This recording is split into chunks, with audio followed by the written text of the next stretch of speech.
kid again. I'd like to call the meeting to order, please. I pledge allegiance to the flag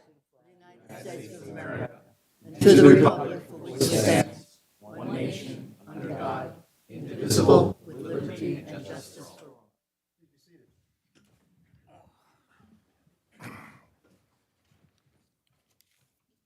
Welcome to the Zoning Board of Adjustment meeting, December 7th, 2023.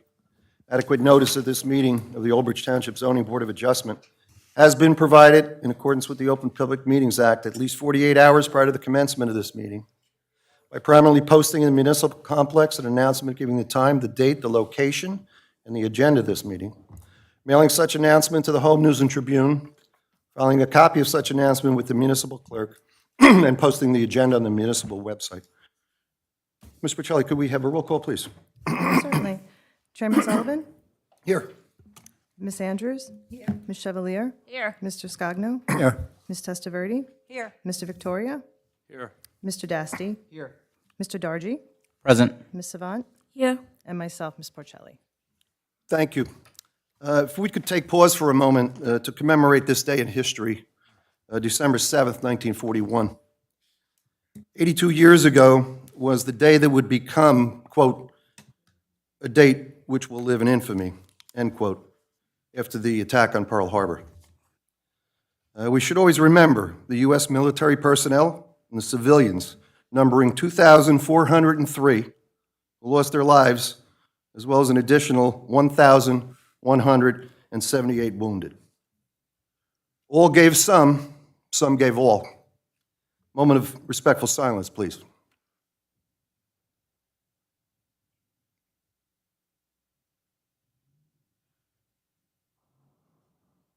Thank you. Additionally, I'd like to wish you all here and at home a very happy Hanukkah that has begun this evening. On housekeeping issues, I'd ask everyone please to silence your phone here in the courtroom so we don't interrupt any of the testimony. It won't be picked up by the TV or by the microphones. Thank you. Simultaneously, this is being broadcast over OBTV, Channel 15 here in the Township, and it's also being simulcast on YouTube Live. You can refer to that if you want to see the meeting. All of the meetings are there. Planning Board, Zoning Board, all the Township meetings, you can go back and look on the dates and find them. We have a shortened agenda this evening. For the sake of people who I don't recognize everyone here, I recognize many of you. There are two applications that are not going to be heard tonight, and I'm just going to read them quickly. 50-2021Z OBNJ LLC. That's in the EDO 1 zone. That application, the applicant proposes an addition to the first floor of an existing two-story building and an addition to the second floor for additional apartments. The applicant's made a request for an adjournment. The public hearing for this application has been scheduled to March 7, 2024. If you're here for that matter this evening, it will not be heard. It will be on our agenda next year, March 7. The other one is 55-2023Z. That's David Merwin. That's in the R5 zone. That's 111 Bayview Drive for a D variance. The applicant's proposing to legitimize an existing three-family home. The applicant has made a request for an adjournment. The public hearing for that application has been scheduled for December 21st, 2023, without further notice. That'll be our last meeting for the year. That'll be in another 2 weeks. If you're here for that matter tonight, it is not going to be heard. Mr.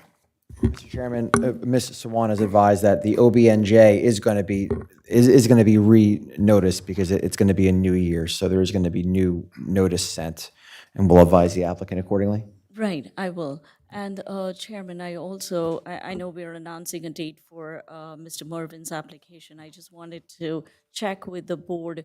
Our agendas are pretty booked. We are booked until April. So if the board is okay, I want to start opening up the C nights for D applications because people are getting a little frustrated because all our nights are booked. I think we have to, and I think it's our responsibility to do so. Right, and especially with Mervin application, it started this year. I would like to conclude it this year so that we can start scheduling fresher applications for next year. Understood.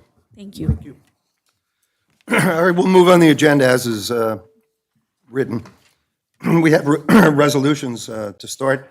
First one is 34-2023Z, Elizabeth Truck Center of Mattawan. That was a major preliminary and final site plan C&D variances. Mr. Dasty. Thank you, Mr. Chairman. The resolution before the board tonight memorializes the approval from November 2, 2023, granting D3 and C variance relief for Elizabeth Truck Company, which helps to convert the existing property to an automotive repair facility for fleet trucks. Have a motion to adopt the resolution? Board members, you've heard the resolution as written. Someone want to move that for adoption, please? I'll move it. Is there a second? Second, Scogno. Call, please. Ms. Andrews? Yes. Ms. Chevalier? Yes. Mr. Scogno? Yes. Ms. Testaverde? Yes. Mr. Victoria? Yes. Chairman Sullivan? Yes. 61-2023Z, Sega Kumar Majmudar was a C variance. Mr. Dasty? Exactly, Mr. Chairman. This matter was heard and granted on November 2, 2023, granting bulk variance relief for the installation of or development of a single-family home on an undersized lot. So the resolution before you memorializes that approval from November. Thank you, Mr. Dasty. Board members, someone move that for adoption? I'll move it, Scogno. Is there a second? Testaverde. Roll call, please. Ms. Andrews? Yes. Ms. Chevalier? Mr. Scogno? Yes. Ms. Testaverde? Yes. Mr. Victoria? Chairman Sullivan? Yes. Finally, 64-2023Z, Sol Annie Abrosniak, C variance. Thank you, Mr. Chairman. Another one from November 2, 2023, which granted a bulk variance relief to, for the placement of a pool on a corner lot. Board members, you've heard the resolution. Someone want to move for adoption? Andrews, move it. Is there a second? Second, Scogno. Roll call, please. Ms. Andrews? Yes. Ms. Chevalier? Yes. Mr. Scogno? Yes. Ms. Testaverde? Yes. Mr. Victoria? Yes. Chairman Sullivan? Yes. We move to completeness waivers, and I believe we have 3 of them. We'll do them in order. The first one is 46-2022Z, 1799 Realty LLC. This is seeking major preliminary and final site plan with C&D variance. This physical location is 1799 US Highway 9.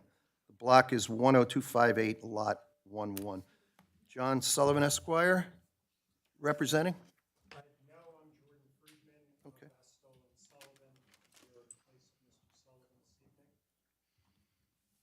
All right, Mr. Friedman, I'm just going to read into the record what we have on that.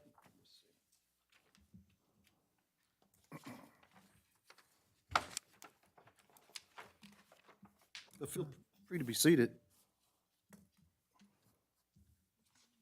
While I try and find the one of the, do you have one handy? That's what I do not. Okay. This is a memorandum board from Miss Venus Sawant, is dated December 1, 2023. Subject is 1799 Realty LLC. Subject property, also known as Block 10258, Lot 11, is located at 1799 Highway 9 in the Economic Development Opportunity Zone, EDO 3. The applicant is seeking a D1 use variance relief and major preliminary and final site plan approval to replace a former gas station/repair garage with a 40-room motel. Our office has reviewed the waiver request by the applicant for the following item. Item 39B, profiles of all streets adjoining the project. Site contains a former gas station and convenience store and has access along northbound New Jersey State Highway 9. The applicant proposes to retain the existing access. No additional access is being proposed along Schulmeister Road. Our office therefore recommends waiving item 39B, profiles of all streets adjoining the project. The applicant should be advised the waiving of any completeness items does not constitute approval of any portion of the application, and that any information found to be necessary during the review process must be supplied. Ms. Sawant? I don't have any further comments. I think it's pretty straightforward. They're using the existing driveway. There's no additional driveway being added on Schumeister Road, so I'm comfortable recommending to the board to approve the waiver. Yeah, and Mr. Chairman, we had this discussion at the last meeting that I was here. I know that you were not, but as the board's aware, the waiving of completeness waivers, the waiving of completeness waivers just allows the application to proceed to a public hearing, so it helps finalize the application. So I don't believe we'll need any testimony, but you've heard the recommendation of Ms. Sawant, so. Thank you. Mr. Chairman, you can ask a Thank question you, on that. Mr. Dasty. Mr. Friedman, anything? Just, if it goes green.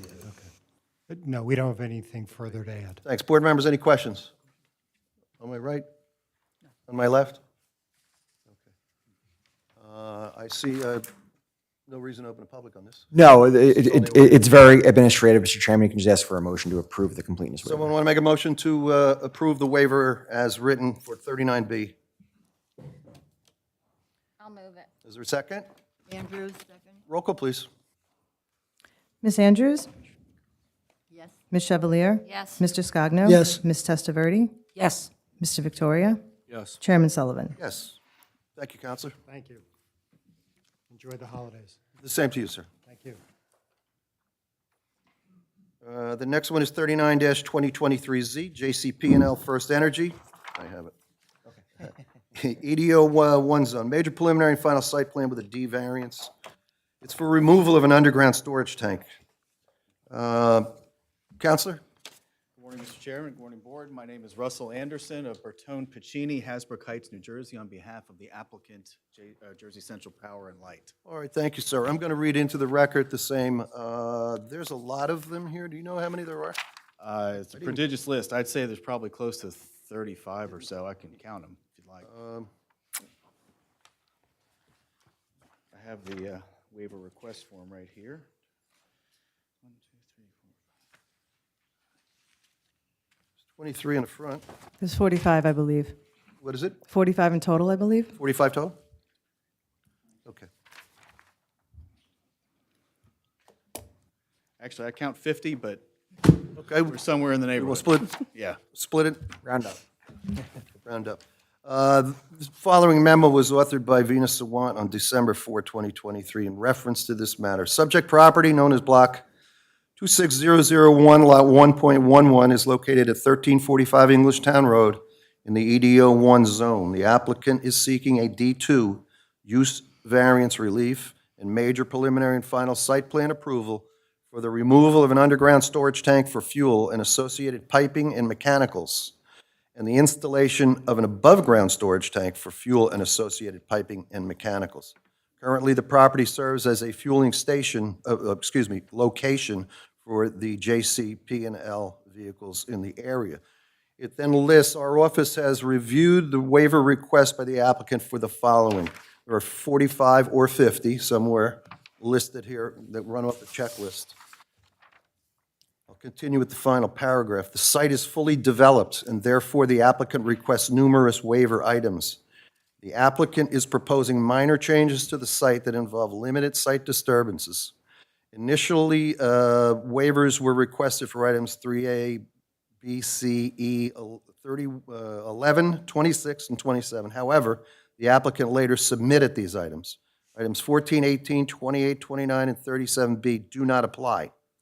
This application involves an expansion of an existing non-conforming use. The applicant is proposing to remove the underground storage tank, replace it with an above-ground storage tank, and some minor site changes. Our office therefore recommends that all items listed also be waived. Applicant should be advised the waiving of any completeness waivers does not constitute approval of any portion of the application, that any information found to be necessary during the review process must be supplied. Ms. Sawant? Board members, as I stated in the memo, the site work that is proposed is very minimal. They're just replacing the underground tanks with above-ground tanks. It's part of their upgrade, and they'll be delineating the parking lot as part of the site improvements. So there's very limited site disturbance, and I support the waivers that are being requested. Thank you. Mr. Dasty? Yeah, and once again, there's no site improvements, and, a lot of these waivers would be if there was an actual development application. This is just to remove the oil tank, so as the board knows, it's very administrative in nature, so move the matter along. Let me see if the board has any questions, Counselor. Of course. Board members on my left? Board members on my right? Counselor? We have nothing to add in light of Ms. Sawant's memo. We look to the board's guidance. Thank you, sir. Board members, somebody inclined to move for the waivers as listed on the memo, December 4, 2023, by Ms. Sawant. Move it, Scogno. Is there a second? Andrews, second. Thank you. Roll call, please. Ms. Andrews? Yes. Ms. Chevalier? Yes. Mr. Scogno? Yes. Ms. Testaverde? Yes. Mr. Victoria? Yes. Chairman Sullivan? Yes. Thank you, Counselor. Thank you to the board. Appreciate your time. Happy holidays. Same. And finally, we have 54-2023Z, Conserva Irrigation. This is in the R20, seeking major preliminary and final site plan with C and D variances. The location is Block 12301, Lot 1. Physical location is 4291 County Road, Route 516. This is for an office for an irrigation company. The following memo was authored by Ms. Sawant, December 1, 2023. The subject is Conserva Irrigation. Subject property, also known as Block 12301, Lot 1, is located at 4291 Old Bridge Mattawan Road in the low-medium density residential R20 zone. Applicant is seeking D1 use variance relief and major preliminary and final site plan approval to replace an existing dry cleaner with an office for an irrigation company. The site is presently fully developed and mostly impervious. There's a number of items that are listed. I don't know in number, but it looks like probably about 15 or 20. The applicant, Conserva Irrigation, proposes to replace the existing dry cleaner with an office use for an irrigation company. Offices are not permitted use in the R20 residential zone. Therefore, D1 use variance is required. The site is fully developed and therefore requests numerous waiver items. The applicant is proposing minor changes to the site that involve less than 5,000 square foot of site disturbance. The existing parking lot will be restriped. The application involves a use variance. Our office recommends that all items listed above be waived except for the traffic impact and community impact statement. The existing use of the building is for dry cleaner, and so the applicant should provide an environmental impact statement and/or provide information if any mandated remediation work required by NJ Department of Environmental Protection was performed on the site. Applicant should be advised the waiving of any completeness items does not constitute approval of any portion of the application, and that any information found to be necessary during the review process must be supplied. Ms. Swan. So this is a site on 516. It's fully developed. It used to be a dry cleaners, like I mentioned in the memo. They are actually not proposing any addition to the existing building. There's minor site work, but again, the use is not permitted, so they have to come back to the board. I think eventually the site will be cleaner. I have been in communication with the applicant's attorney, and the engineer about the 3 items that I recommend not be waived, because generally when it's a use variance involved, I always require applicants to submit a community impact statement. It's a change in use here. In fact, I believe that the traffic may be lesser because it's office use, but again, because there is some large vehicles being parked, I do want them to submit a traffic impact statement. It's a dry cleaner. We need some sort of letter that DEP has issued regarding the cleanup or remediation, and they have agreed to submit those 3 items. Thank you. Mr. Desti? Nothing to add, Mr. Chairman. It's administrative waivers, and certainly they'll be back before us with all the requirements from the zoning ordinances and Ms. Sawant's requests. Thank you.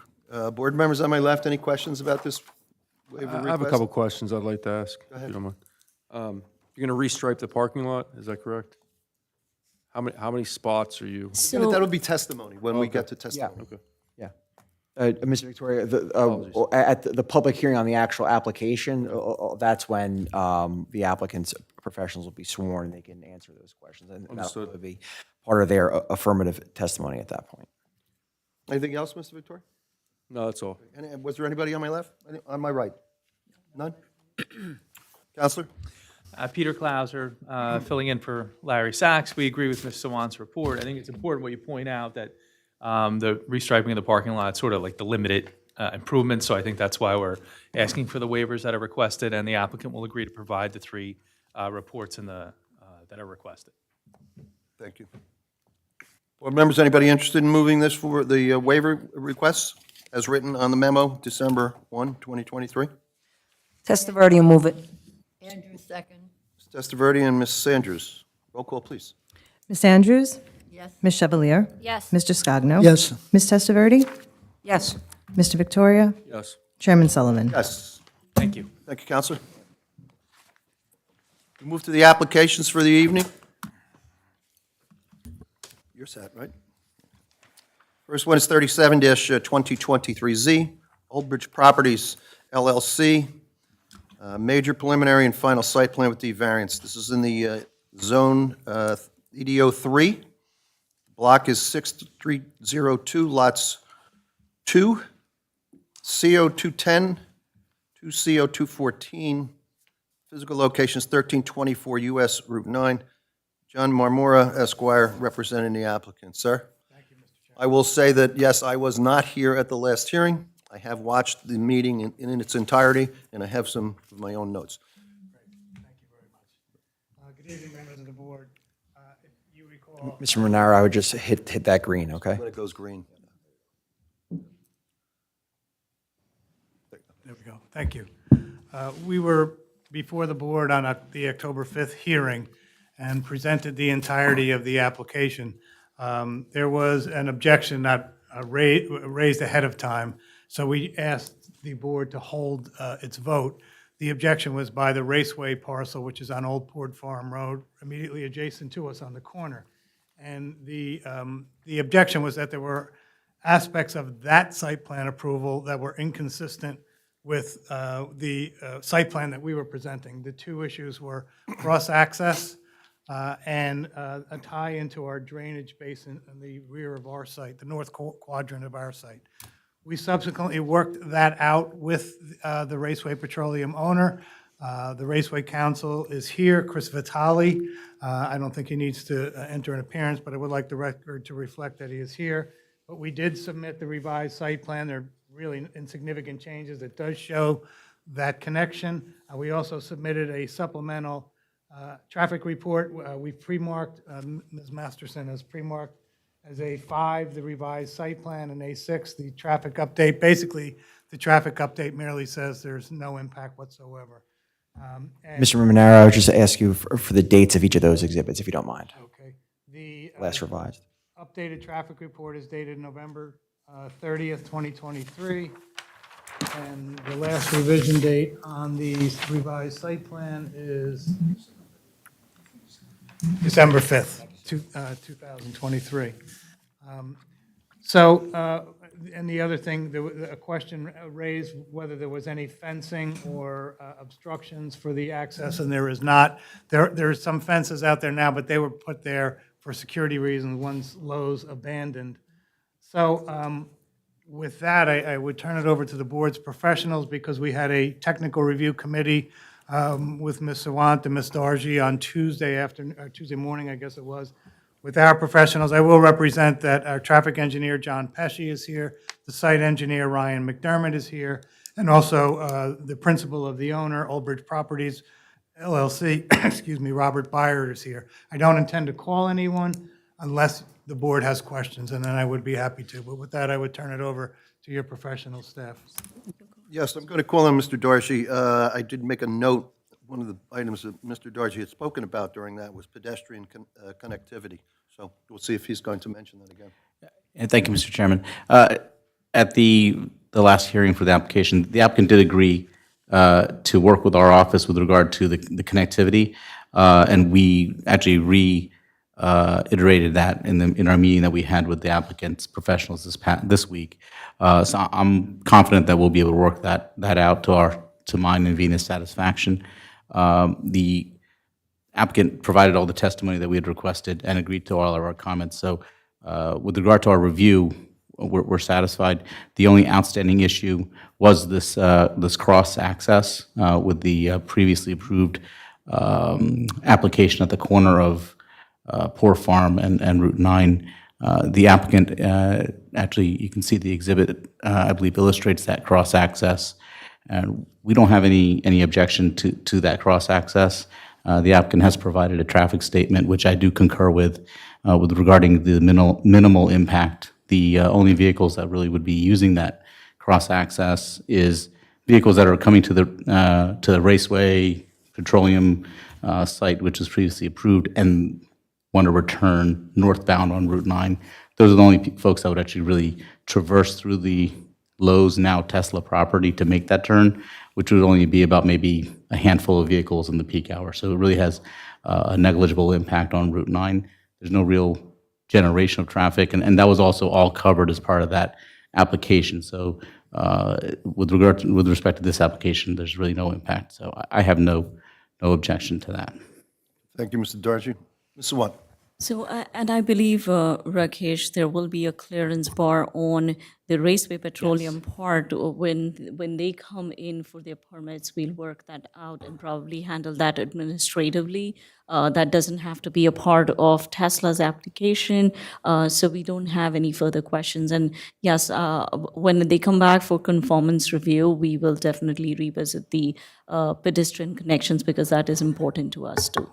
Yeah, I was remiss in not mentioning the actual construction of this cross-access that we're speaking of is not going to be part of the Tesla application.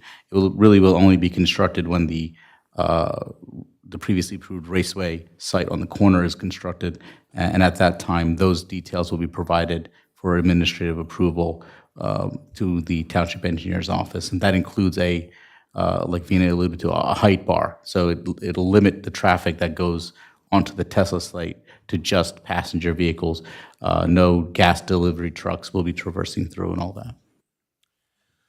Thank you. I listened to this in its entirety. I'm glad to see that someone's finally going to repurpose that property and that building. It's sat vacant far too long, and I couldn't think of a better way to attract business to the community here than by a car dealership. So I'm glad that I don't know how the board's going to vote, but I certainly hope that it does go favorable. We do need business in the community, and it would certainly be a welcome one that would probably bring financial gain to the township as well.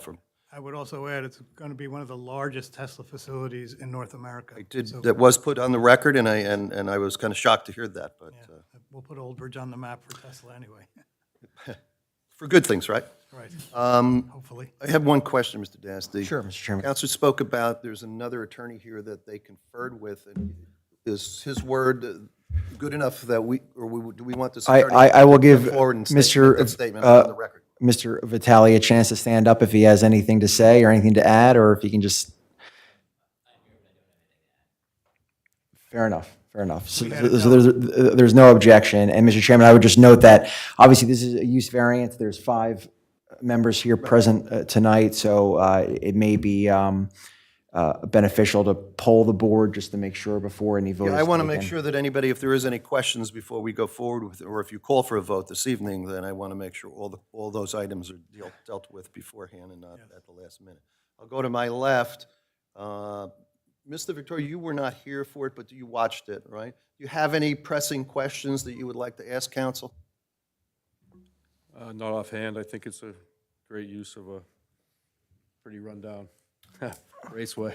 So, no. Correct. No. Mr. Scogno, anything? No, I think it's great. Okay, and on this side, Pat, do you have anything? No, I echo your sentiments. All right. And Roseanne? No. Anything else from the professionals? I have nothing, Mr. Chairman. I am going to have to go to, Open to public? yeah, I'm going to have to go to a public portion. But I just want to see if you had anything to say. No, I just wanted to make sure. Oh, we're going to cover, we're going to cover the, 6 qualified votes. I believe it's Shaking in my boots. No, I believe it's only 5. Mr. Victoria was unable to review the original application, Mr. Romaro, so it's going to be 5. so it'll be 5 okay? and 5. So that'll be your Christmas cheer. Yeah, that's right. I'm going to open this matter to the public. This is 37-2023Z. This location is the old Lowe's property on Route 9 south at just past Poor Farm Road, and they're looking to put in a Tesla dealership there now. Anyone in the public want to be heard, now would be the time. Please raise your hand or come forward. No one in the room has raised their hand, nor have they come forward. I'll close the public portion. Final comments, Counselor? None whatsoever, I would ask for the straw vote first. That was it. You heard it. Okay. Nothing further from the town?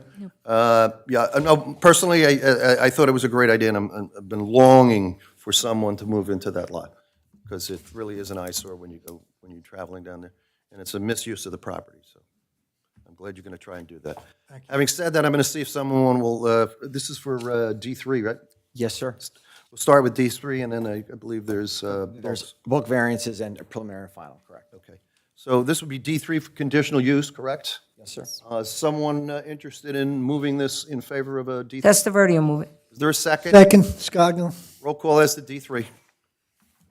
Ms. Andrews? Yes. Ms. Chevalier? Yes. Mr. Scogno? Yes. Ms. Testaverde? Yes. Chairman Sullivan? Yes. And as to the bulks, can we take them? Yeah, you can do them all at once. We can do all the bulks as one package. Anybody interested to move those? Chevalier, move it. Chevalier moves it. Is there a second? Andrews. Ms. Andrews, second. Roll call, please. Mr. Andrews? Miss Andrews, I'm sorry. Yes. Ms. Chevalier? Yes. Mr. Scogno? Yes. Ms. Testaverde? Yes. Chairman Sullivan? Yes. And Preliminary and final. preliminary first? You can do a preliminary and final at the same time. Together? Yes. All right, major preliminary and final site plan. Someone want to move that? Chevalier, move it. Is there a Second, second? Scogno. Moved in second. Roll call, please. Ms. Andrews? Yes. Ms. Chevalier? Yes. Mr. Scogno? Yes. Ms. Testaverde? Yes. Chairman Sullivan? Yes. Counselor, Thank you very much. We thank you really for the appreciate it. presentation. I did get to watch it, so I was impressed, and I wish you guys good luck Thank you very on the much. project. We're very anxious to get started. I'm sure you'll hear from us shortly. So, thank you. Very good, sir. Happy holidays. Happy holidays to you as well. Thank you. And all your professionals that are here, happy holidays. Thank you. Brought them here just in case. Okay. Right, we need a recess? You got anything else up? Before we go to the next application, I'm going to ask for a recess. Short, 5 minutes. Please come back in 5 minutes. Time 8:07.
All right, we're back from recess to the Zoning Board of Adjustment meeting. I'm going to call in the final application for the evening. This is number 60-2022Z, Abilio and Elizabeth Teixeira. The zone is the low-density severe environmental block, 24204, Lot 26. Physical location is 2075 Englishtown Road for a storage building requiring a D variance. Peter Klaus is representing the applicant this evening. Thank you, Mr. Chairman. Good evening, members of the board and your professional staff. For the record, Peter Klauser with the firm Heilbrunn Pape on behalf of the applicant. You'll see Mr. Pressler's name on the agenda. I took over the project a couple of months ago, sort of bring it to the finish line here. This is a bifurcated application, so this is a use variance only that we're asking for this evening. And as I'm sure the board is aware, the bifurcated application means that if the board granted the use variance relief, we would have to come back in front of you and present a full site plan application for you to review to make sure the same was consistent with the use variance relief that you granted. The Teixeiras purchased this property in and around 2009. It is improved and was improved then with a small masonry building and some gravel areas. The Teixeiras began using the property as a second site for their construction company. In 2001, the use of the site came to the attention of the zoning officer, who through his review, and some of it is outlined in Vina's report, could not confirm or determine that this is a pre-existing commercial use on the site based on the tax records and previous uses.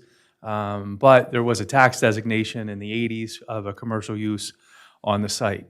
So summonses were issued for utilizing the site without site plan. And fortunately, you guys have a very good zoning department. They worked with the applicant. The applicant put together a professional staff in order to present the application before this board. But more importantly, we were given the time by your zoning department, adjournments of the municipal court cases, to work with the DEP to get approval. So we actually come in front of you tonight with 3 different DEP approvals that I'm not smart enough to talk about, but Brent will speak to, which is pretty nice. To be able to present to you the actual conditions of the site and not speculate as to what it is or what it will be. But we actually have approvals from the DEP for what we could do, and that really comes from your staff here in town working with an applicant as opposed to just beating us over the head with summonses. So it speaks great volumes about how this town works with its applicants. So now we're here this evening. We have the application for use variance. We have a concept plan that was presented. And the purposes of the application are to legitimize the use of the property. Let's bring it up to date, get it on the record, construct a building on the site to store the equipment the equipment and materials that are part of the use. The building's 6,550 square feet. Obviously, part of that construction, we have an architect here this evening, is to improve the visual aspect of the site. To identify environmentally sensitive areas on the site. It's in your R120 zone, and to remediate, if any, historical damage to those environmental sites with your staff and with the DEP, and to visually eliminate virtually all outdoor storage. There's storage containers on the site, get rid of all of them, put everything inside of a building that the tax office can look at, and that is a nice building that serves as that storage. It's a succinct presentation, but I do have 4 witnesses. Mr. and Mrs. Teixeira, this is their family business. Liz Teixeira, Elizabeth, but Liz is here to testify as to the operations of the site, so you can get a sense of how it's used as the secondary location. And then we have Brent Pappy, who is the applicant's engineer. He'll take you through the concept plan that he designed. Joe Highlands, the architect. He's worked with Vina to create a building that we think is appropriate for the area, and will continue to do that. And then finally, Mr. Pesolano is the applicant's professional planner, and he'll testify as to the variance relief that we require. So if I could, I'd like to swear in a very nervous Liz to have her testify in front of you. I told her that none of you bite, and no one's here to get her.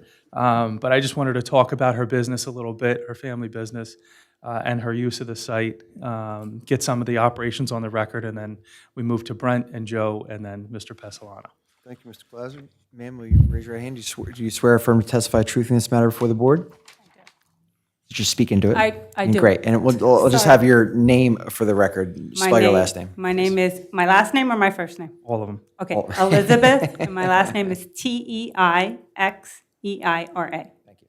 You're welcome. Remember Mark Teixeira played first base for the Yankees? That's how I remember. No relation. No relation. All right, Liz, this is your, what's the name of your business and what do you do? So we own a company, it's called Prestige Construction. It opened in 2001. Our main location is in South River. We own our own office building and yard. Okay. That's our primary location. I didn't get the first name. Is it Precision? Prestige Construction. Pristine? Okay. Prestige. Prestige, okay. Thank you. You're welcome. What is the business? What do you do? We do masonry and we're a concrete subcontractor. So I said to the board that you purchased this property in 2009. Is that accurate? Yes, January 9, 2009.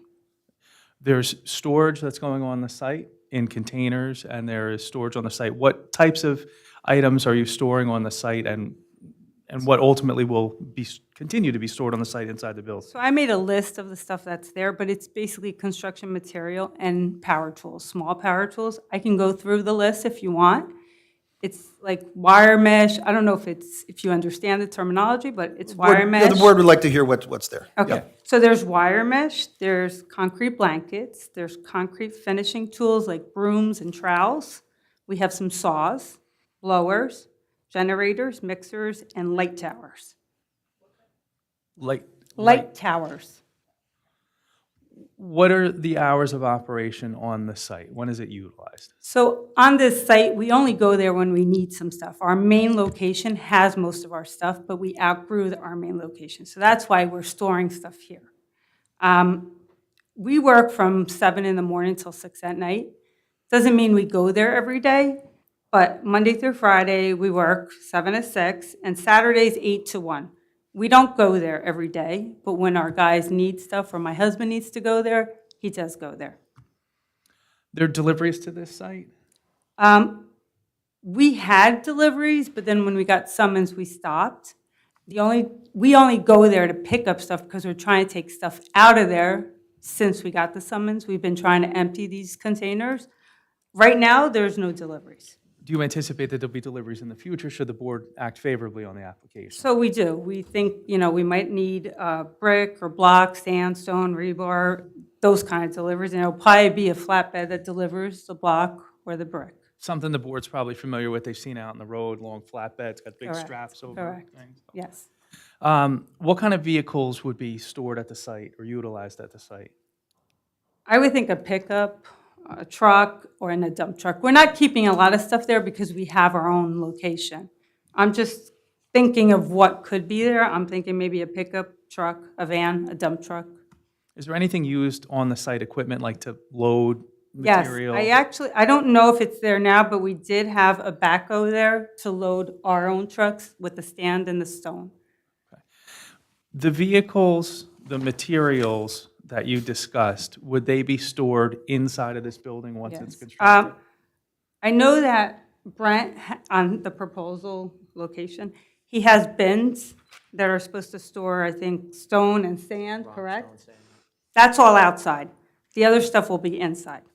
And Brent's going to show the board, but those bins are to the rear of the property, shielded by the So building. yes. And, say that again? Sorry. Oh, yeah, don't testify yet. Brent. I'm sorry. I should have caught that. I apologize. The vehicles that are on site, is there a possibility to store them inside of the building? Yes. Okay. And There's if, none on site now. no, in the In future? the future, yes. I want to make sure that if the board grants this, that they know what's going to be on the site and that you have the ability to have some pickup trucks and I mean, forklifts on the I site if think you the need to. pickup trucks and the vans, I think that'll probably be on the rear. It won't be inside. I'm thinking it'll be Parked outside. behind the building. Correct. Okay. And then the goal is that, other than the stone and rocks that are stored outside, is to get rid of all the containers Correct. and move all your storage Yes. inside. My husband actually already got rid of 5 containers. We've been trying, like, we have one in front of our property now Sale. for sale. I saw mean, that. it's not easy. I've been putting it on Marketplace, and it's not easy just to get rid of them. But we have gotten rid of 5 of them already. We're trying to empty them out and get rid of them so that we are trying. We're trying to show we're trying, but it's not easy to get rid of them. But yeah, We don't want them there. That's why we need a building. And the storage outside in the bins would be the rock and the sand, not millings or No, we don't, petroleum products? no, You we do any of don't, we don't do that. We're masonry and we're concrete. that? Okay. Mr. Chair, I have no further questions for Liz. She's available to the board and your professionals for any questions that you may have. Thank you, Mr. Clauser. Ms. Swan? This application, we started working with Liz for almost 2 years now.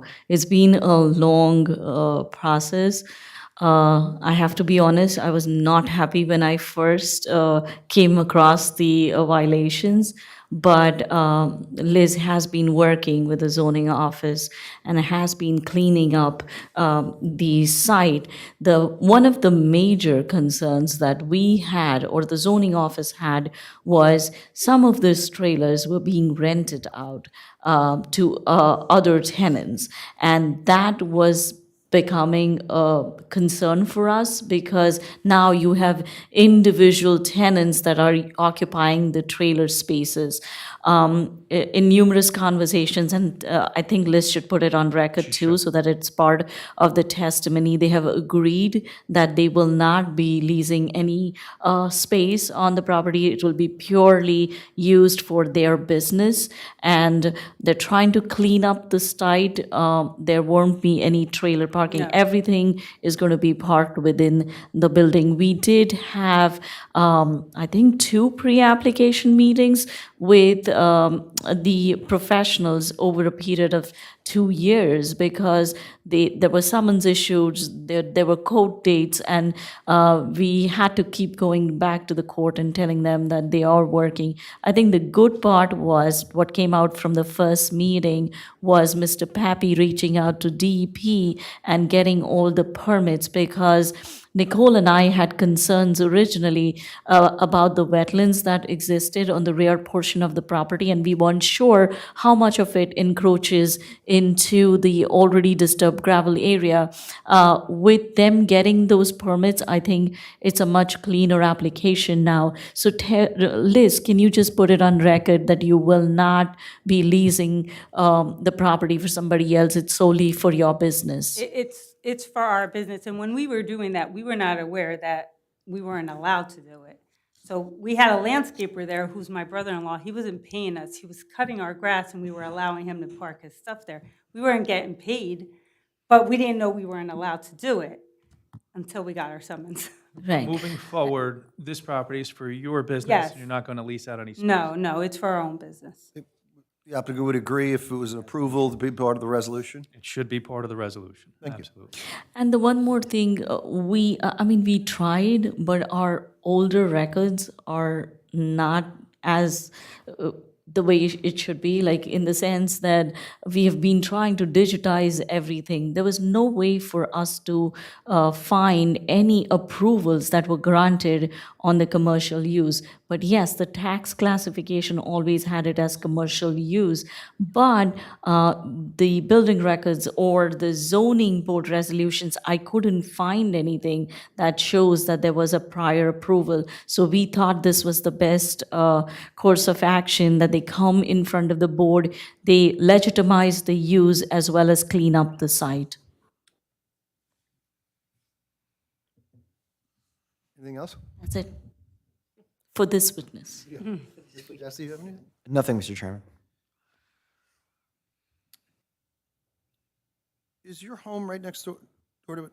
I live behind. I live in Monroe. I live in Not next door, not the next adjacent Oh, property? no, I don't live, I live in Monroe. Okay.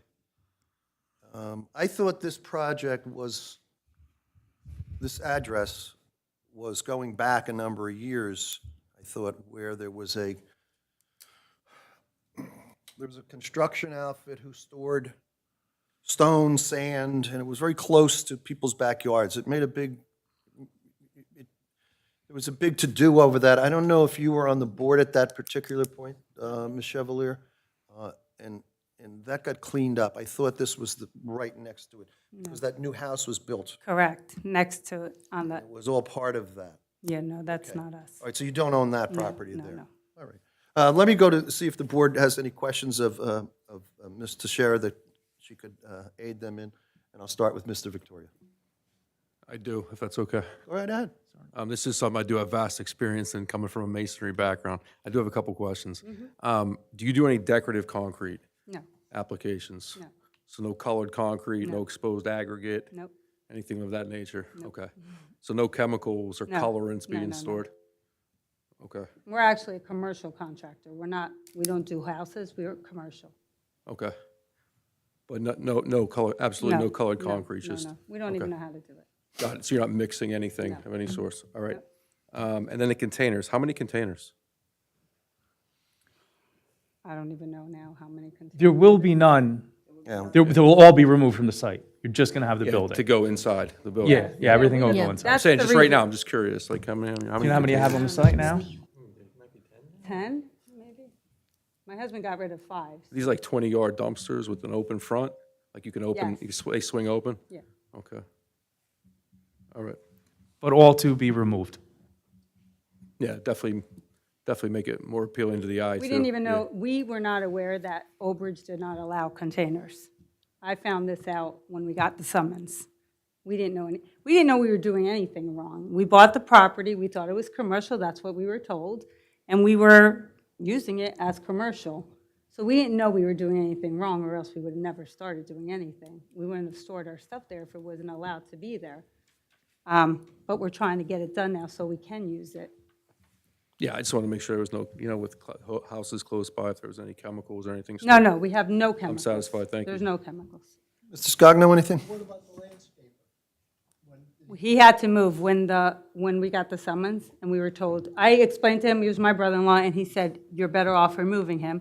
So he rented, I don't know, he went down by Gasco's or something. He rented a property in Gasco's.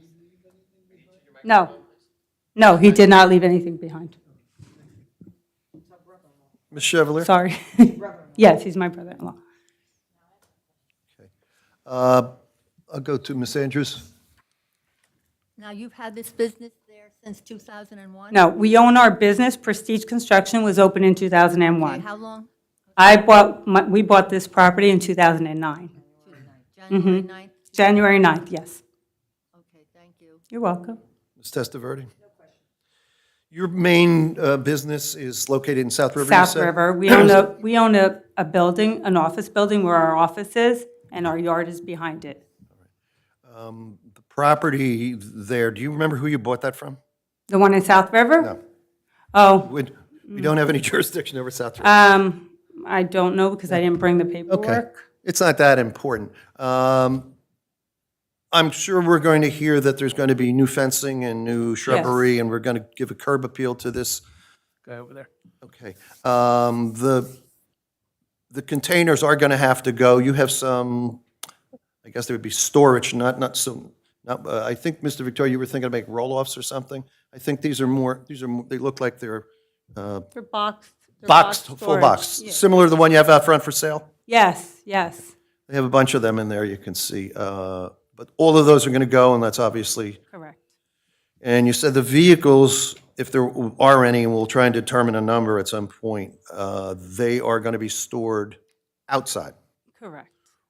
What is going to be stored in this 6,065 We're square going foot? to try to building? move whatever is in those storage containers. We want to store them inside, so we don't have the containers. Okay, so we'll hear from somebody that what's in there in those storage containers? Yes. Oh, that's it. Well, That's that's, nice now. The Okay. materials that she described, The Mr. one, the Chair. tools? yeah, it's tools, it's the construction material, whatever we don't have, we haven't been putting anything else in there.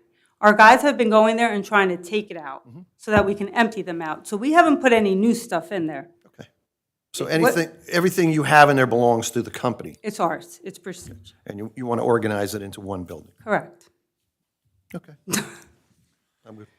And then you're the ones to talk about the vehicles, so let's get some ideas, some vehicles. I think, typical with your maintenance, with your masonry business that we might see on site, is it a pickup truck, a dump truck? I'm thinking the biggest thing you're probably gonna see is our dump truck. It'll probably be a dump truck, because the other stuff, I don't know, I'm saying a pickup, like if one of the guys goes there to pick something, he's gonna go in a pickup. I don't think there's gonna be a lot of vehicles, because we have our primary location is in South River. That's where all our vehicles are. But if they go to pick something up, they might go in a pickup. The biggest will probably be a dump truck. Is that a tandem or is that? It's a tandem. It is a tandem. Yeah. And you would agree that that could be parked behind the building? Well, yeah, the way I saw the building, the way it's going to be built, yeah, it'll probably be behind. I don't see We it in can the shield it, front. Mr. Chair. Understood. Okay. And probably a backhoe, I would think, to move materials. Correct. It's not going to be in the front. That's not, we're not going to put something parked in the front. They wouldn't have employees parking on the property, probably. No.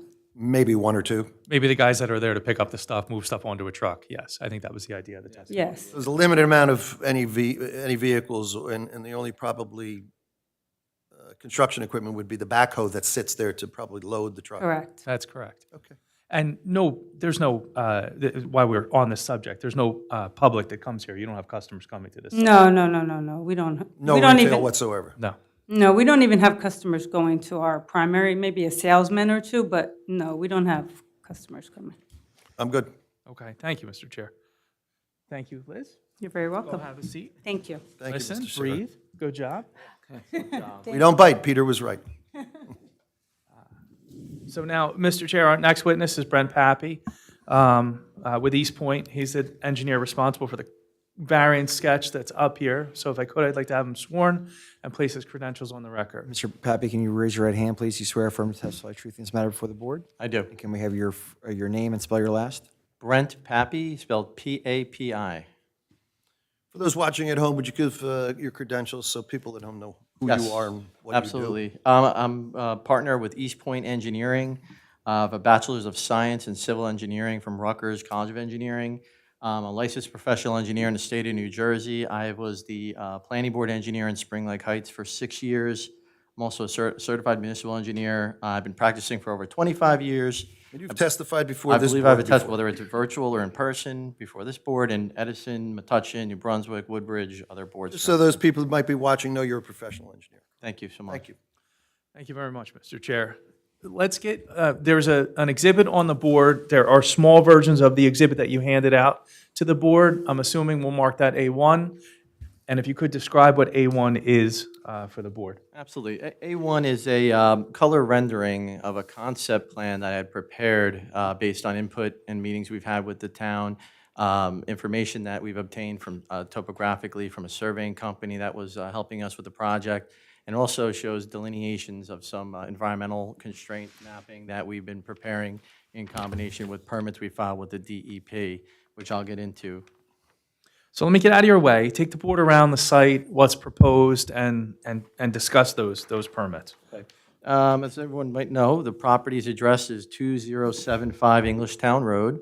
It's tax lot 26, block 24204. It has approximately 540 linear feet of frontage along Englishtown Road. And its size of the lot is approximately 506,867 square feet, which is 11.6 acres in total area. As we've already gone over in some detail, the front portion of the property is currently developed with a small commercial building. There's some gravel parking surrounding that building at the front and the back. There's some trailers parked on the property which are being removed, and there's some fencing around the property. And the building currently is served by some public utilities for water, sewer, and gas already. The remaining portions of the property toward the rear, as you see on the exhibit in green, are all basically forested areas that since have been delineated as wetlands by the NJDEP, the New Jersey Department of Environmental Protection. And we filed for a verification permit under file number 1209-22-0011.1. And that freshwater wetlands LOI was dated December 2nd, 2002.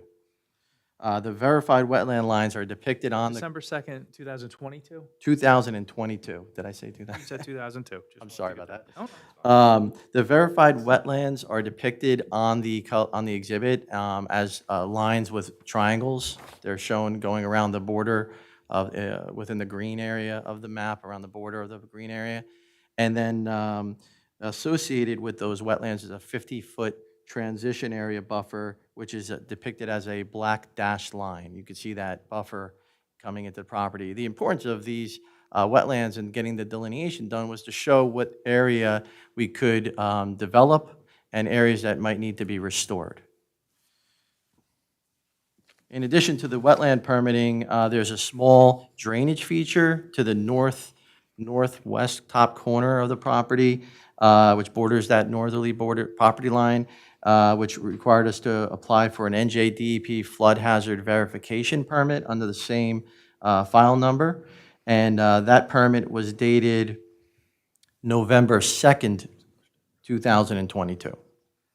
The permit confirmed that the on-site drainage feature that runs along the northerly property line is associated with the Barclay Brook, which is located off-site to the north and east of the property across the roadway. And the design flood elevation associated with that brook is elevation 41 feet, NAVD 88. The only area on the site that's within that flood area, which is located on the property, is that small northeast corner. There's a little blue on the concept plan. You can see it on the very top northeast corner of the property. That's the flood zone. It's that little tiny sliver of blue which you're looking at. So it's nonetheless, it was delineated as a small part of the small tributary. And we also confirmed in filing that permit that there's a 50-foot riparian zone associated with that, which is off the top of bank, and it's shown on the plan as a yellow dashed line. And you can see it going across the plan to the north. The concept plan depicts also the proposed improvements that the applicant has been discussing with the town. They fully intend on filing a site plan application if the board votes favorably for the use variance. They're proposing to completely remove the existing building and the storage trailers and to construct a new storage/office building of 6,550 square feet. That building's shown in yellow in the area on the exhibit, at the same location basically of the existing building and offset slightly.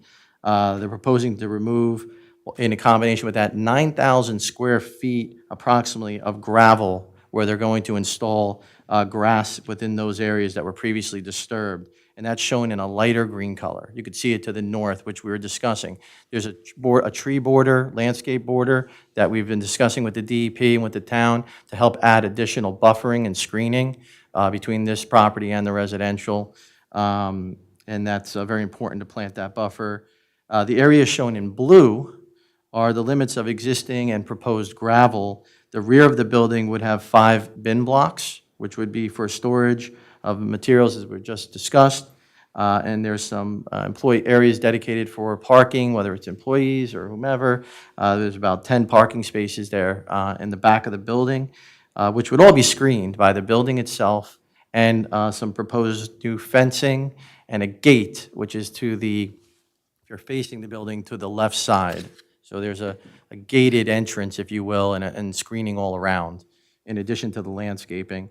The applicant's also, proposing to landscape some of the areas in the front and the building frontage, just to clean it up a little bit. You'll see in areas that are shown on the plan, which are in a lighter green, that are going to be restored. Englishtown Road, County Route 527, also has a 60-foot right-of-way per the tax map. The applicant would propose to widen that right-of-way to match that of the right-of-way to the north of the property, and they'd be widening that right-of-way by 10 feet to make it a total width of 70 feet. And that matches the current, like I said before, the current width to the north. In support of the future development of this property, we also filed for additional NJDEP permits. We filed for a flood hazard area individual permit. We've also filed for a freshwater wetlands, it's called a special activity transition area waiver permit. Because as you can see, portions of the property are being restored, that requires permits, and portions of the building are in that small area of that transition, that 50-foot riparian zone. So we are able to get a DEP permit to do so, and we have that permit. It was dated October 20th, 2023, which permits what you're looking at on that concept plan. It's identical. The applicant if granted approval here tonight, would agree to file any other required permits to the county or any other outside agency that may be needed in order to meet all the requirements of site plan approval.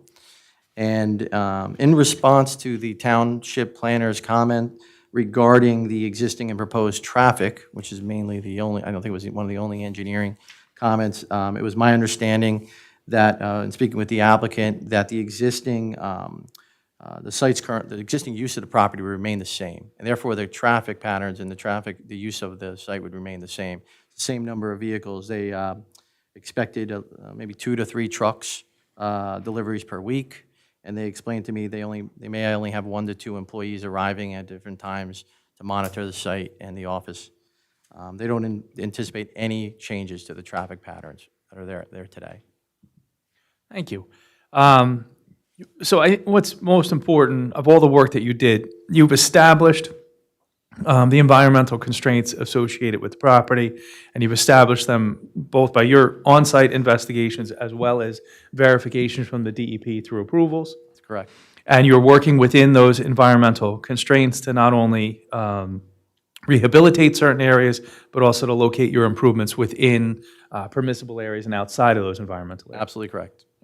And I think you might have said this, but should the board grant the application, you're prepared to fully engineer the site plan, and you're confident, based on your initial investigations and the permits you've received so far, that that's feasible to do so consistent with the concept plan. Absolutely. And you spoke a little bit about the traffic. Obviously, as we heard from Liz, that it's the use of the property is light from a traffic perspective, but as was pointed out in Ms. Sawant's report, if need be, we could supply a traffic statement at the time of site plan. That's correct. We would do that. I have one more question. When you look at the bulk standards here, and this was mentioned in Ms. Sawant's report, everything is centralized on the property, and you're not violating any side yard setbacks or impervious coverage standards or anything to that. Not that I'm aware of. We went through the zoning compliance table, and there's some existing nonconformities that we're not exacerbating, but most everything on the site complies because just due to the nature of the size of the property. Thank you. Mr. Chair, I have no further questions for Mr. Pappy. He's available to the board and the board's professionals. Thank you, Mr. Clauser. Ms. Sawant? Mr. Pappy, did I hear that the building encroachment into the riparian buffer has been already approved by DEP? That is correct. Okay. The one comment, if you look, and I know it's going to be a part of the site plan, but just so that should the board act favorably when you come back, something for you to look at is the bins that are back, right? The northernmost bin and the parking lot. It's kind of, when you're trying to back into the bin and unload, it might pose a challenge. So you might want to slide the concrete bins to the south so that there is no interference with the parking spot. I know I heard Mr. Shara say that there will not be, you're proposing 10 parking spaces, but you really don't need them. But at the same time, I think you have room there to move those concrete bins slightly. I would agree with that, and we could absolutely do that. There's a lot of room for us to move some things around out there and make space for turning. The other thing I would recommend, and again, it's only, should the board act favorably when you come in for site plan, something for you to look at is in the front of the building, if you don't need as much gravel, because most of your parking is at the back, try to landscape it and give it a pretty look, because this is going to be an upgrade to the site. So working on the landscaping in the front would be critical, especially when you're asking for use variance. You're trying to show that any negative impacts it may have are going to be nullified by the improvements in the site, right? Absolutely. I know I'm stealing some of Mr. Pesolano's statements we will soon hear, but I think that is something important, that should the board act favorably, the applicant agrees to work on the landscaping. We'd be pleased to do that and comply. And with then the one last thing, since it's a bifurcated application, have you started any process with the county? We have not.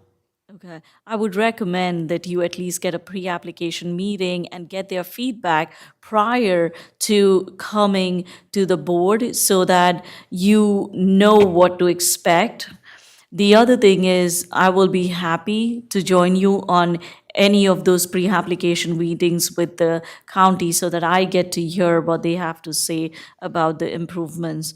The one thing that I always hear the county emphasize is on sidewalks, but again, it's just a use variance. When we go to the site plan is something that we might want to look at.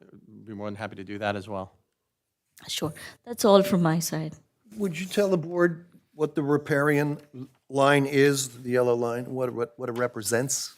So I think Brent is the most qualified to actually explain it. When you're dealing with flood hazard areas and flood hazard permitting, certain tributaries, certain streams and whatnot have an associated riparian zone, depending on the classification of the stream. This particular stream has a 50-foot riparian zone associated with it. So that's measured from the top of bank. So the surveyor went out, he delineated the tributary, the center lines and top of bank along each side, and then he offset that 50 feet to delineate that for the DEP's review. And then in combination to doing that, the DEP said, well, put another 25 feet inside that 50-foot line, because that's the limit where you're allowed to disturb. So if you see, there's another line more or less within that, but beyond, inside between the top of bank and that yellow line, which is that 25-foot mark, which is why that building's is permitted to be in there. And you have a permit which actually says that. That's You correct. Put that building in that 25. This plan you're looking at almost identically was what was filed to the DEP, aside from some landscaping notes we had to add to the plan sheet. I have a copy of the approved DEP permitting plan with me, if you'd like to see it. And just to add to the board, actually, board's knowledge, any encroachment into a riparian buffer requires DEP approval. And they scrutinize it based on the flooding, based on the type of tributary that you are, the setback requirement is. So they already have that approval. It's a big deal for us to be able to have that. Yeah, we have the LOI here, but I just wanted you to put that on the record so people would know what that was. I think what has happened is when we met for the first pre-application meeting and between the public hearing, it has been a lot of months, but it has worked in the applicant's favor because that time has enabled them to get all these DEP approvals, because those are the ones that take the longer time. So I'm glad Mr. Pappy had filed for those earlier. So today when they're coming in front of the board, it's a much cleaner application versus they being uncertain whether DEP is going to allow certain encroachments or approve the site plan. Thank you. I'm going to go to the board on my left for Mr. Pappy. Any? No questions. Am I right? And Mr. Dasty? No, sir. Thank you Counselor? very much. Thank you, Brent. Thank you all very much. Thank you, Joe. Mr. Pappy. I'm going to call Joe Highland, the applicant's architect. Building's important. The building looks like on the roadway is important. So if I could, let's get Joe sworn and get his credentials on the record. Mr. Highland, would you raise your right hand, sir? Do you swear or affirm to testify the truth in this matter before the board? Yes, I do. Can we have your name and spell your last? Yes, Joseph Hyland, Hyland. Thank you. Just share with your board your license. Yeah, for those at home that are watching, we'll entertain them as well, I'm sure. I have a Bachelor of Science degree in Landscape Architecture from Rutgers University and a Master's of Architecture degree from Virginia Tech. My office is at 77 Milltown Road in East Brunswick. I'm licensed as both an architect and as a planner. I've given testimony before this board and boards in South River, East Brunswick, New Brunswick, Rumson, Hardin, Except Warren. Mr. Highland, he has testified before this board, but maybe some of the newer members may not recognize. If you could just briefly take the board around the building that you designed, what your thoughts were, and Yes, I came in on the team just recently, past couple of months, so the footprint of the building was given to me. The existing building will be taken down.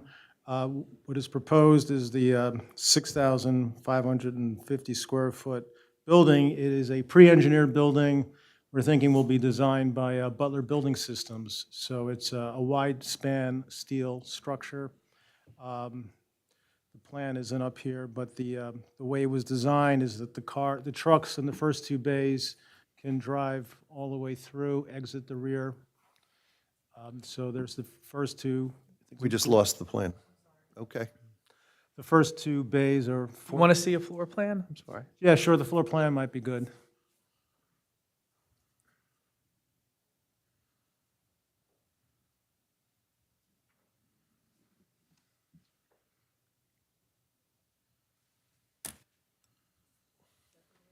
That's good. We just want to see the bottom drawing, though. So we'll mark this A2. This is an elevation and floor plan of your building? Yes, correct. So it's a one-story structure. That's the first floor plan, the bottom drawing. So there's a garage door to the far left, and you can see there's another one at the top of the building. The trucks can drive through. So the first two bays are, you can drive through. The third one, you can just pull in. Again, it's a one-story, 21-foot ceiling, 27-foot building height. This building has an office space. The client said they don't intend to use it, but they want to design the building, so in the future, it could be saleable. They thought it was prudent to have an office. So you'll see to the right, there is an office, even though they're not going to be using it, 2 lavatories, and just a utility room. The building, the exterior of the building, was designed to blend in as much as possible with the residential neighborhood. There are gable roofs added above the garage doors. The siding is cement stucco on the bottom. There is manufactured stone at the very bottom of the front. At the top, there's metal board and batten siding. You can see in the rendering, and so the rendering will mark A3, crop 2. so on here, at the bottom, there's the manufactured stone, then there's the cement stucco. At the top, there's a board and batten siding. The idea is that the finishes would be neutral colors, and the roof is a standing seam metal roof. And there's a shed roof added over where the door is into the offices. So the intent was to try to break up the scale of the building. Thank you. And moving forward, you have no issue working with Vina to make sure we end up with a building that she feels is, and the board feels is appropriate for this area? Absolutely. We can modify the building as Vina sees fit. Absolutely. Mr. Chair, I have no questions for Just Mr. one thing, Hyde. would we be looking at the front of the building facing Englishtown Road, or are we looking at the back of the building? That's the front of the building. I have no further questions for Joe. He's available to the board. Mr. One. So I did have a conversation with Mr. Hyland when we had initially met, like almost a year and a half ago. Mr. Hyland was not in attendance at that meeting, and there was a comment that was made that because there are some residences around, why not try to treat it residentially? But now, over a period, I noticed that there are some newer looking buildings, commercial buildings on Englishtown Road. And I recommended Mr. Hyland that when they come for a site plan approval, we should revisit the style of the building because maybe they can mimic some of the modern looking buildings that are coming up on Englishtown Road. And Mr. Hyland has agreed to work with me. Adding landscaping, because I understand what Mr. Sullivan is trying, Chairman Sullivan is trying to say, that we have the front of the building with the garage doors, like the overhead doors. So I think adding landscaping in the front will kind of buffer it slightly, and it'll give it an aesthetically pleasing look. So I'm sure we'll work. Yeah, we have no issue with that. Yeah. And while that's just a rendering, obviously, there'd be no parking in the front of the building. No. All the parking would be No, the behind the parking's in fence. the rear, and- yeah. No further I'm comments. going to go to my left, Mr. for you. No questions. Scogno? Is there any signage on the building? There is no signage proposed as part of this. The roadside or on the building? There were no signs proposed. No, this is. Okay, thank you. Actually, Mr. Sagno, I'm sorry, that was one thing on my list and I forgot to ask. I think you should, when you come for the site plan, you should think of a sign, because even if you don't want to put it right away, maybe get an approval now so that you don't have to come back in front of the board, or you don't have to go through any permitting process separately. So maybe a small wall sign. Well, that's certainly something then we'll consider as part of a site plan. Sure, or some small identification for the. Yeah, it might be helpful for Direction. that. Yeah, because I don't think I've gotten, we didn't get a report from the fire department yet, so I have that to deal with and what, they'll The want to be able to location's see. rather innocuous. When you can go by there, you'd never see it. Even with the building, with a new building, it's hard to catch because it sits back so far from the road. So. Certainly something to consider. I would agree that with Ms. Sawant, that you may want to ask for some identification. I know there's not going to be a lot of deliveries, and it's probably only their own people who know where it is. So right now, there is no identification if you haven't seen it. I think that's easy to There is put in an as part of They a have a site plan. great security camera system, I can tell you that. There's cameras all over the front of the building now, and I hope they'll do the same thing. Mr. Victoria, you had nothing? And we went to Mr. Scogno, Ms. Chevalier, Ms. Testaverde, and Ms. Andrews. No? Counselor? Okay, I already asked my question. let's get the planner up here. Thank you very much, Joe.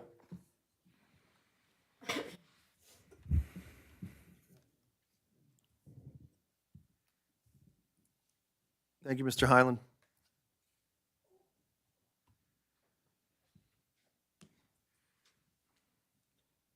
You good? Okay. Good evening, everyone. Good evening. So Michael Pesolano is the applicant's planner. If I could ask that he be sworn and get his credentials on the record. Sir, do you swear or affirm to testify truth in this matter before the board? I do, Can we have your name and spell your last? gladly. My name is Michael J. Pesolano, that's spelled P-E-S-S-O-L-A-N-O. Can everyone hear me? Yes, sir. Licensed professional planner in the state of New Jersey. Business address 140 Elmwood Avenue, Bogota, New Jersey. Rolling right into my qualifications, before the pandemic, I was before this board on an application, if you recall, Mr. recognize you. Chairman. Thank you. And I've served as planner in towns surrounding the community, Aberdeen, Matawan, South Amboy, a number of others I can't think of off the top of my head. Served Thank you, as sir. We'll accept your planner. credentials. Okay, thank you. Before you get started, I want to make sure that you have access to everything. I think we have some planner exhibits that we had submitted to the board to bring up, and you want me to hand some stuff out? Yes, if these are intended for board members to have them right in front of them. We have 14 sets here. I don't think we need that many. But I can do whoever that. wants to do it, go for it. Oh, that's lovely of you. Thank you. So that is a packet, Mr. Sardillo. Maybe we could just call that A4 plan, or A5 planning exhibit, no, A4. Planning exhibit. Mr. Dasty, packet. for the record. Mr. Dasty. A4 is I know the that. planning, what would you like to call it? The planning Planning exhibits. Sorry about that. consisting of 5 pages? Yes. Prepared by myself. Yeah, get a little closer to the mic, please. Does this bend down? You can bend it down, yeah. The front end is the very end, the tip is bendable. There you go.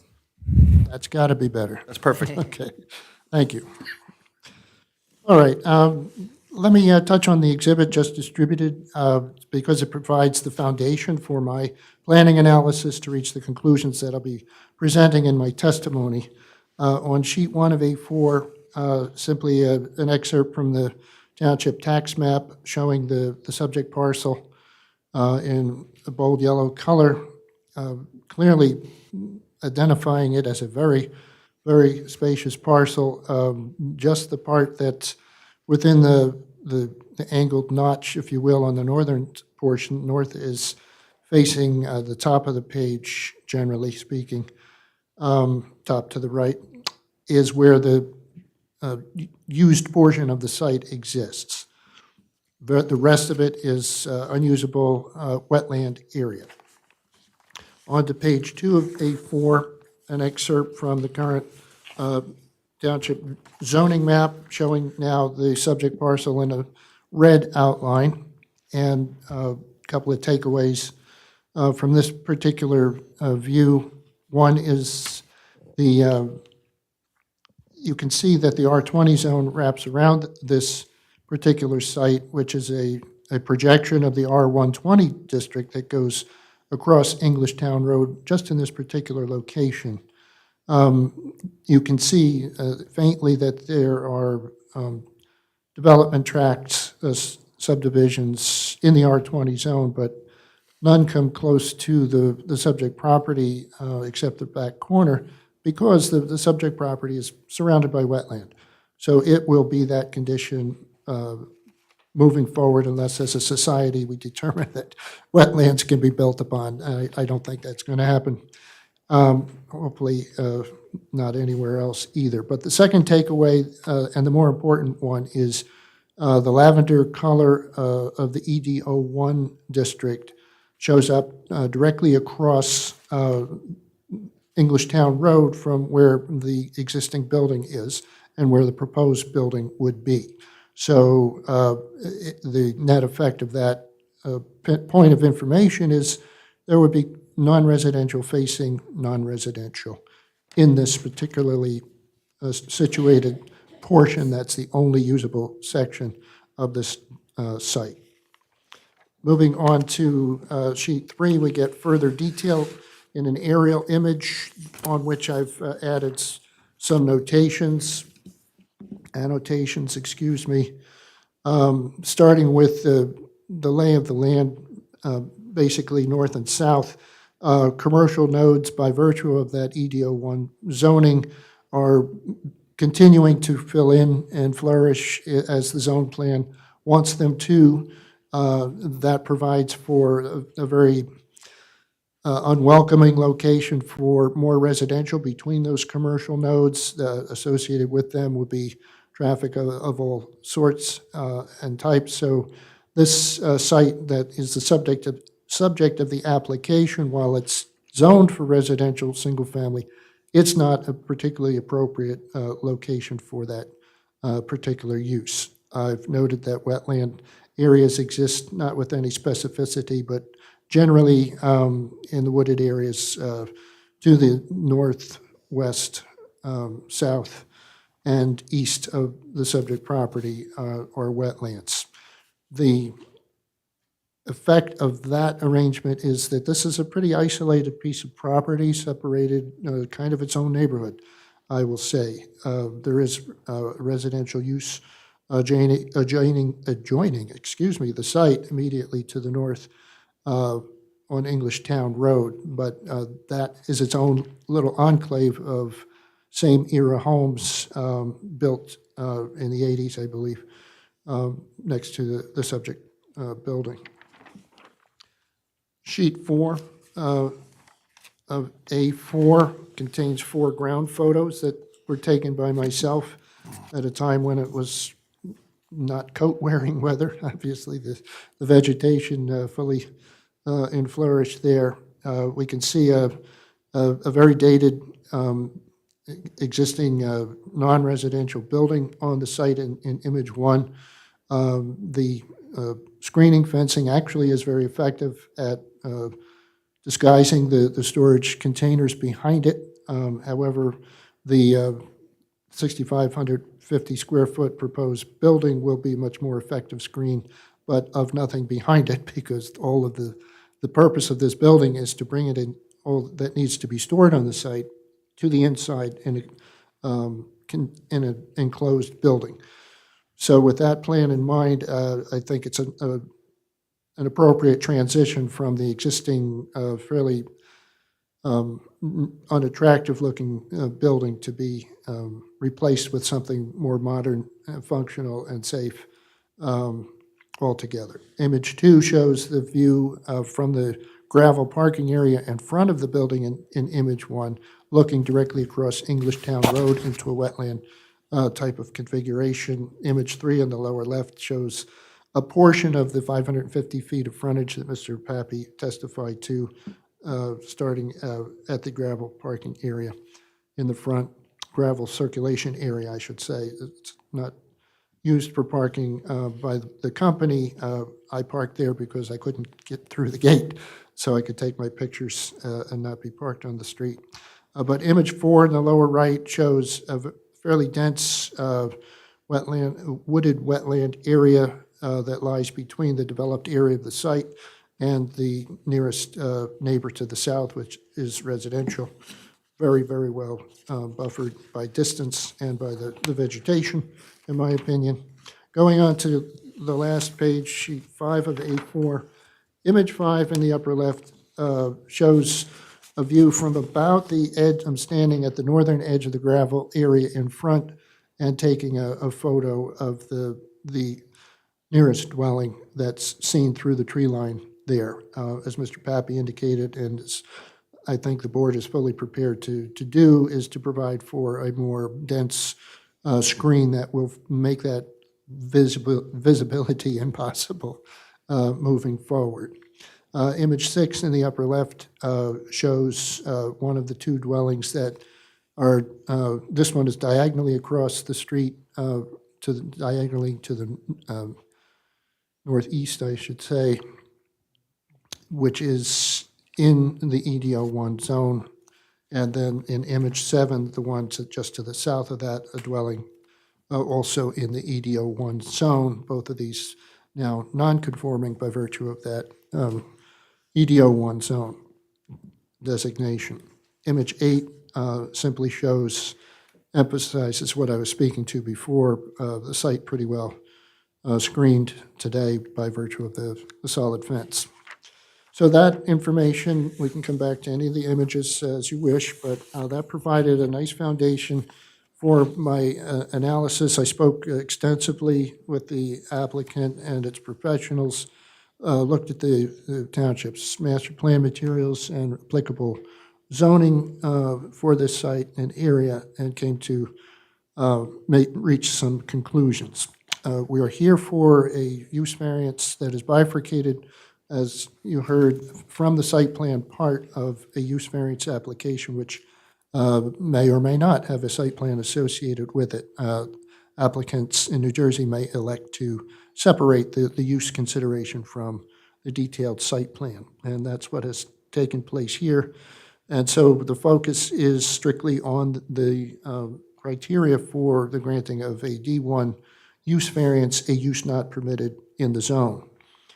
The R120 zone being a large lot, single-family residential zone.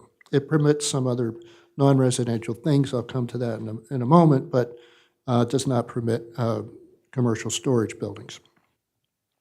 So with that introduction and background information, I want to focus now on the basis for why I think this application is worthy of approval. The standard of review is the Medici analysis, which is a 4-part test that looks at special reasons, including particular suitability, that's 1 and 2, and the negative criteria, substantial public detriment, and any impairment to the intent and purpose of the zone plan and zoning ordinance.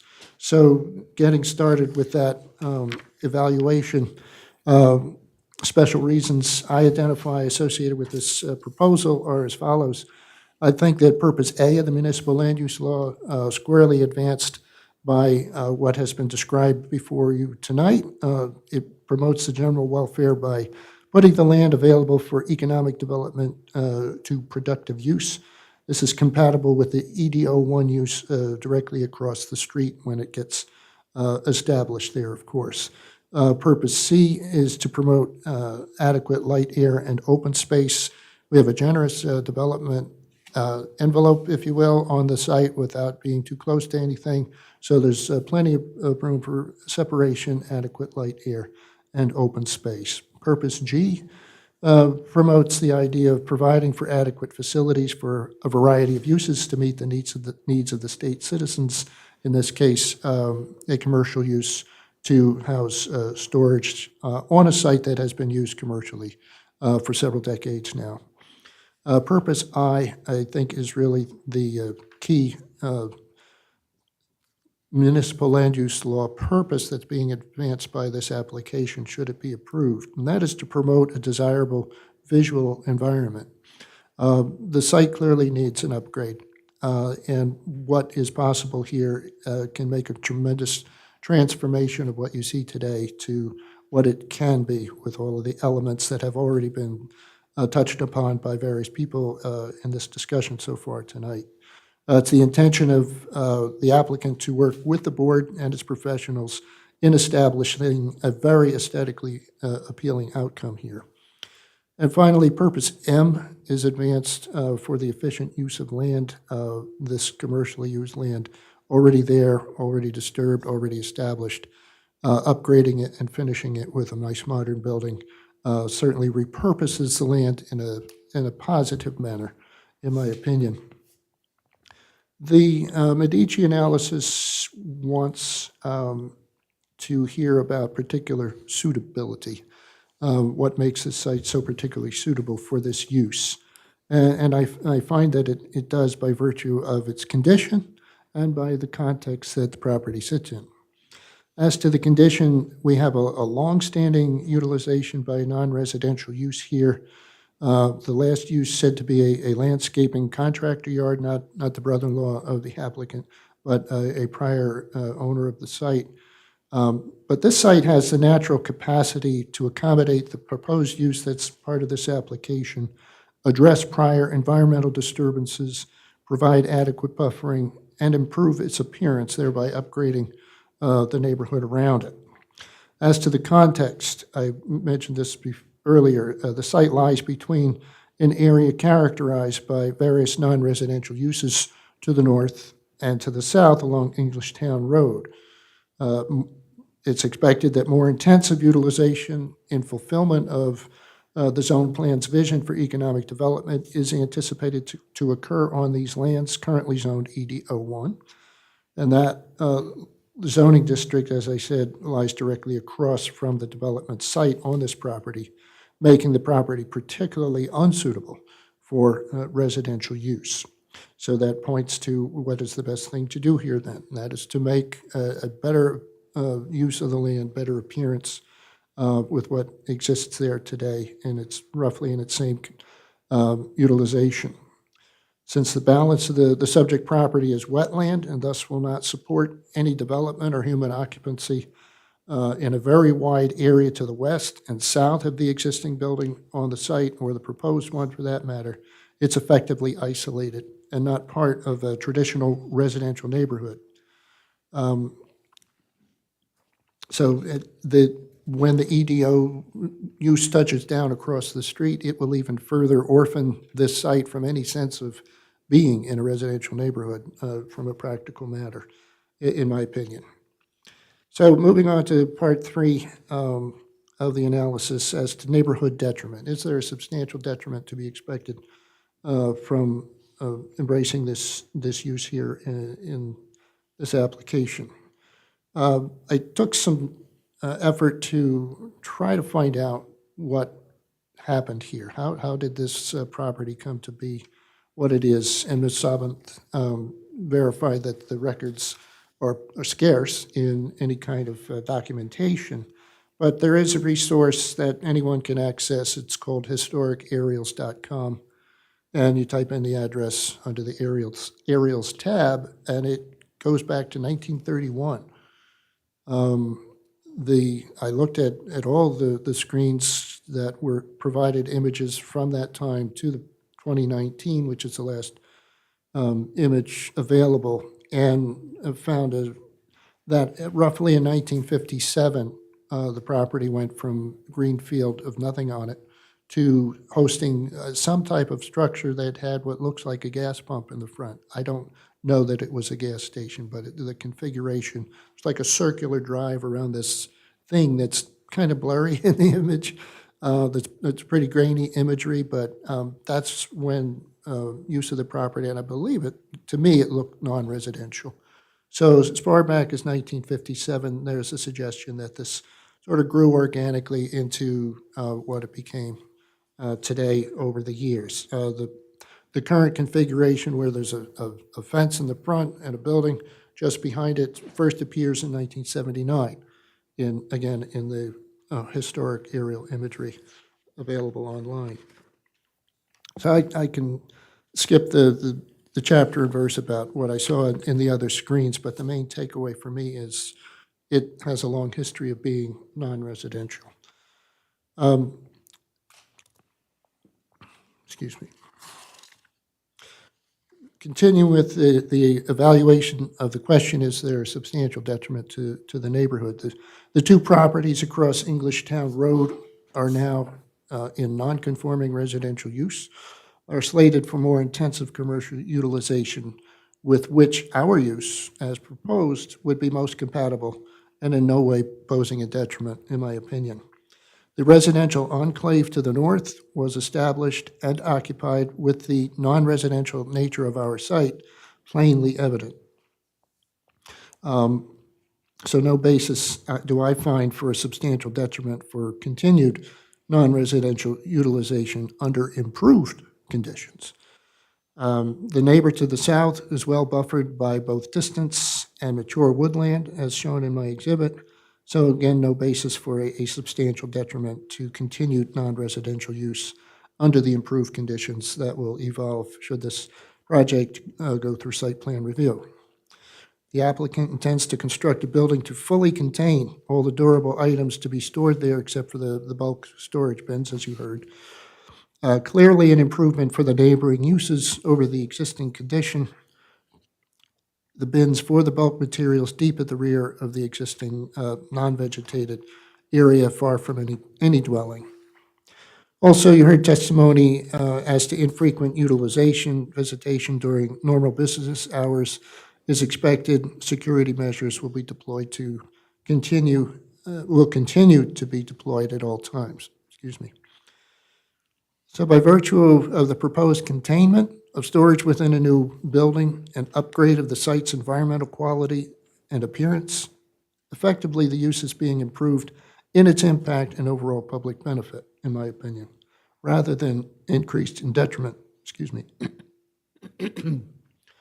During site plan review, measures for optimal buffering and improved aesthetics, I'm sure, can be applied with the willingness of the applicant to gladly do so.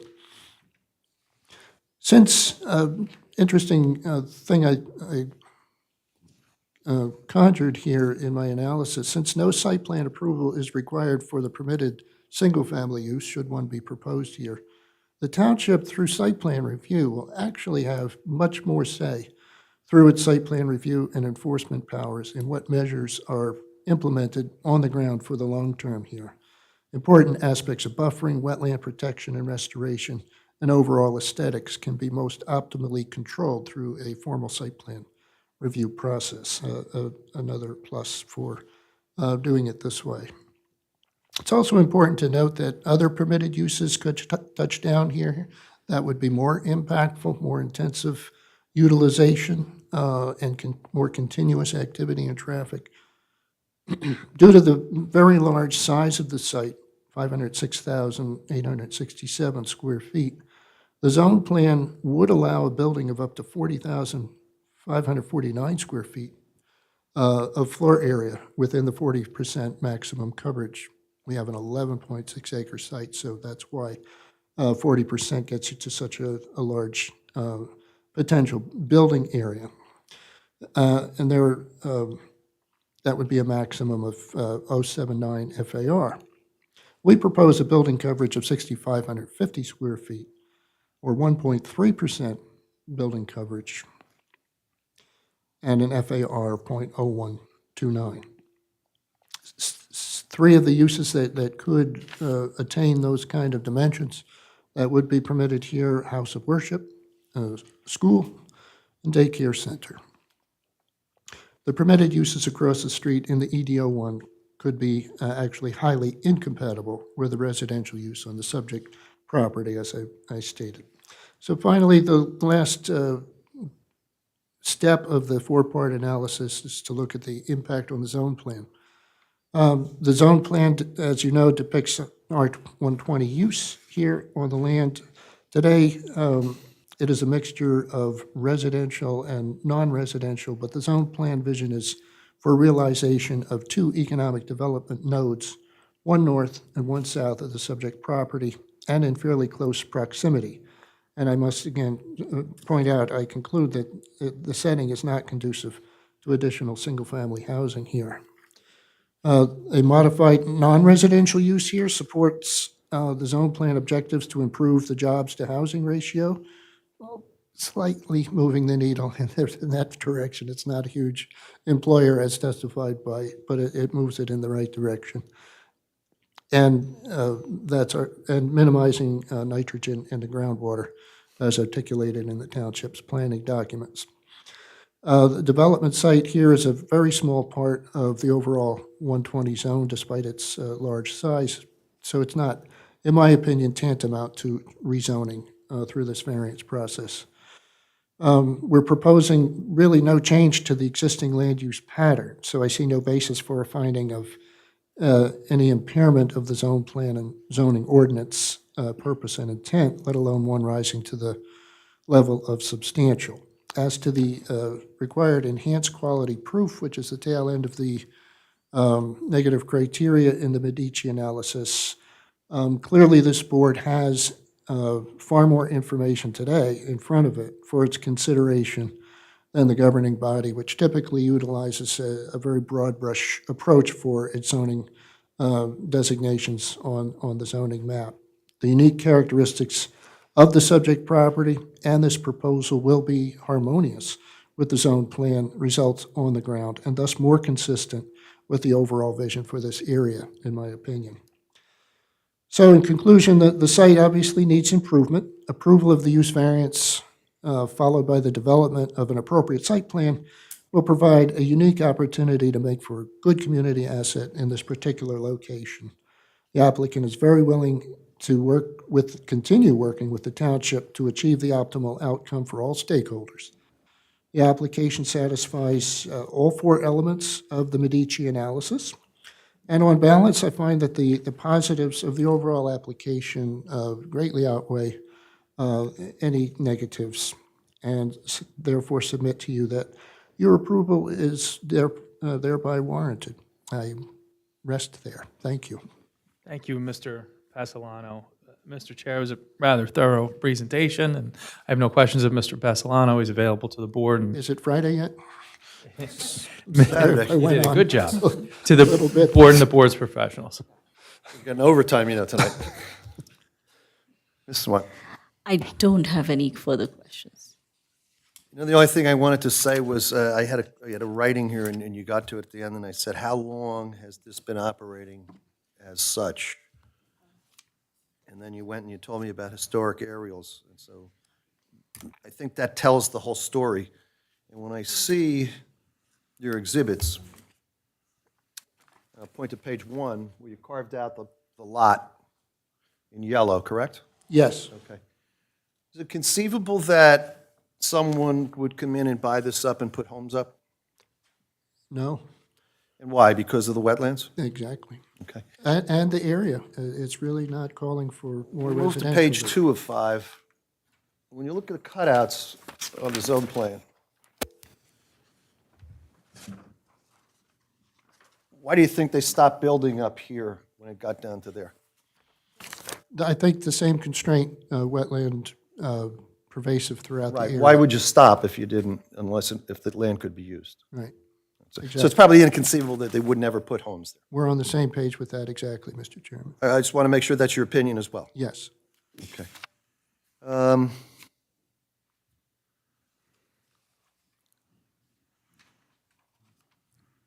We can't accurately say when this was used as a contractor yard. We cannot. But we know that 2001 was the year? No, 2009 is when it was purchased by them, right, by your current applicant, yes. When they first bought that, what was there? Basically the same thing? Obviously, the building was there. Yes, that condition that's there. So when I asked earlier, I wanted to know who was there? Who did you buy it from? But we can't answer that question. So I'm curious if it had been in operation as a contractor's yard or if it was, what was going on? Obviously, it was never a residential home. I know there's one to the north and there's a fairly new one to the south. But they're constrained too to the rear of their lots. It's all wetlands. Am I Wetlands. correct? Yes. Okay. Let me see if any of the board members have questions. I'll start on my left. Chairman, before anybody asks a question, we do have records that 1982, it was classified as a commercial property. Okay. And that would go back with him, with the planner saying that in 1979, he saw a building there. That is correct. Which looked commercial in nature. Yes, It's probably the building that's there. it's probably the building that's there right now, yeah. Okay, thank you, Ms. Sawant. Now to my left. I just have a couple brief ones. Mr. Pestilano, thank you for your dialogue. You're It welcome. was very thorough. You mentioned the jobs to residential ratio. How many employees does this business have? I do not know. Ms. Teixeira would be the person to answer that. Okay. Any ballpark idea? Well, I think if I could, I think the testimony earlier was there probably would be 1 to 2 employees at this site, but I think Mr. Pestilano, I don't want to speak for you, but you pointed that out, that at least it moves it in the right direction, but you acknowledge that it's not a great number of employees. Yes, I thought the gentleman's question was about how many employees for the whole business? Both Yes. locations, or no? Well, at that location, I mean, how many employees will be working out of there? Yeah, the testimony earlier was about Is 2. What I Yeah, heard in the testimony. And that's what we've discussed all along in our strategy sessions. And then the photos that you provided, the first one, image 2 on page 405, that's directly across the street, correct? Yes, Okay. And then if you were facing that direction to your left or to the north, that's image 6 on page 505. That's the zone for non-residential? yes, generally pointing northward up Englishtown Road towards the Tractor Supply. What is that dwelling used for right now? I think it's a mixture of living space and some elements of business activity. I didn't study it extensively, but there was equipment and such in the yard area. And if you're faced that direction from the front of your lot, to the right or to the south, that's a residential house? Yes, Okay. and the one in image 7 is well shielded by extensive vegetation on Englishtown Road. Can't even see the house. In the front of the building, it says removal of gravel and install grass, approximately like 1,053 square feet. Is that correct? So the concept site plan is speaking to that, but I think that's an open item for optimization during site plan review. So I wouldn't Is the say plan- that's the only Is the plan just option for that's that to going to be be. grass, or is there any type of landscaping? We haven't gotten to that level of specifics, but I am assured that there will be a very nice finish with the landscaping in the front. Yeah, no, I think your depiction of unattractive is an understatement to the current building. So I'd just like to see something, Yeah, you know. Mr. Victoria, I mean, certainly, if the board were to grant favorably, they would come back for site plan review, and that's when you would see all of the vegetation, how the layout of the land would go. Right now, they're just trying to get over the hurdle of the board being okay with the use, and then they'll come back with a full site plan review, and that's when the board would be able to ask questions about, vegetation in the front, how the layout would be, and all the rest of it. So there are excellent questions, but the planner is correct. You really can't comment on that yet because they haven't really gotten that far into the plan yet. They want to make sure that the board would welcome the use first. No, I understand. Chris, can I try? I was just curious. Can I Mr. try? Swan, go ahead. Mr. Victoria, I know you still have to take your classes, but something you should know, right?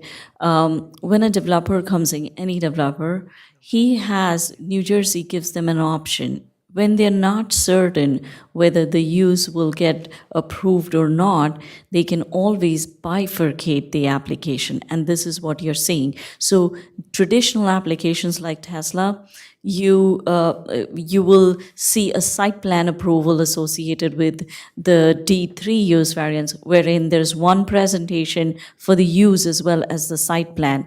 But it is at the developer's discretion how he wants to present. They can choose to bifurcate the application, just come in front of the board for a use variance. If the board approves the use variance, they have to come back with site plan details. So landscaping, the building design, the parking, the design standards, and the compliance with the ordinance, all of that gets covered under the site plan review, and they have to present all those details at that level. But when an applicant comes for a use, the presentation is mostly focused on whether the use is compatible or not with the surroundings. Thank you. No, I understand that. I was just curious if there was a vision, that would lead to the site plan. Yeah, I think, Thank you, Mr. Went. and I think too, it's a good question, and Vina had asked earlier, when Brent was up testifying, is there availability in the front area? Could you conceive that you could work with our office to enhance the landscaping? That's part of the use variance testimony that you should consider, that the engineer said, yeah, I have room there to work with you and to make that area look nicer. Okay, sir. Mr. Scogna. Ms. Chevalier? Yeah, I have one question. On page 5, image 5, you have the house there with the vegetation. Yes. It's a single-family dwelling. What's the distance there? Because the hours of operation are 7 a.m. that they could be coming in, which means technically they could be loading the dump truck with the sand and gravel that's going to be located there. It's kind of like an early hour. I know it's during the week. A lot of people are going to work, but there are some people who aren't. What do you think the sound ratio would be for that neighbor right there? I think I had considered that in my evaluation, and because of the distance of the bins back from the closest dwelling, which is the one immediately to the north, sound attenuates over distance. It's also blocked by solid structures too, but and vegetation to a lesser extent. Fencing can also, solid fencing can also cut down on noise transmission, but the main thing is distance. And so I recognize that as a healthy distance for these bins to be. The board may set a condition as to the hours of loading from those bins if it wishes. Well, I was just curious, would they be willing to start at 8 for if someone were to stand up and complain about the time, the hours starting at 7 a.m.? I defer to council to respond. Yeah. Yeah, no problem. Yeah, if that was something that would concern the board, if that was too early of a start time, then yeah. Yeah, we just don't want something coming back later on and biting us, because they're complaining about. I know, the time I totally understand, and I think in addition to that, that was an area that I think Mr. Pesolano and Mr. Pappy both pointed out that was a particular area that was ripe for enhanced landscaping there and maybe additional screening. It's Yeah. available and it's easy to do there. I just wanted to make sure and see if, they were willing to, compromise on Certainly. the hours of operation. I want to be good neighbors. I did see that in the writings that there was plans, and I think they only show on the, there's this on A1, where proposal, I would That's where assume that is, is yeah. right, because the house is right over. And I think if you look at that, Mr. Chair and Ms. Chevalier, that house is up in that area and that storage work is in the rear, and that's the distance that Mr. Pesolano is discussing. Right, I was just saying, just to cover us for later on. Yeah, that's fine. We're talking numbers in the hundreds of feet. And if that's something the board wants to do now, or if you want to Do reserve that it when for we a can- site plan. Let's see what happens with the bifurcation. Yeah, If yeah. if we grant the use, that's something we'll talk about, I'm Right, sure. right. In 'Cause greater the- detail at site plan. And I think Vina can probably, Chris, when we come back for site plan, should we still have to keep up on that negative impact. We still have to keep proving that. Even though we get over the first part, the positive criteria, we still have to keep demonstrating that. Right, and we haven't even had a public portion, so I don't know what we Exactly. might hear or might not hear. Ms. Testaverde? Ms. Andrews? I'm so sorry. How is it they're able to put up homes in non-residential areas? That's Well, I think if you look at the, yeah, I believe they're in the R20. The home to the, But it says it's I zoned for think the home non, to the north, I believe, is in the R20. okay, because it says zoned for non-residential, that's why I was curious. I think some of the ones across the street were in residential a long time ago. Okay. And then you move through probably your various CN zones, OGs, and now we're at EDO ones. Right. And that was Mr. Pasolano's testimony that those properties can now be taken over and become commercial, so we don't want to put a house here because it doesn't make a lot of sense. Right, okay. Anything Just else, Ms. Andrews? curious. No, just curious about that. Das, do you have anything? You have any more witnesses? No further witnesses. I have no further questions. We, Why don't we go to open up to the portion? public, yep. Thank you for your courtesies. This is 60-2022Z. The location is 2075 Englishtown Road for a D variance. Is there anyone here in the courtroom this evening who wants to be heard? I would ask you to please raise your hand or walk forward.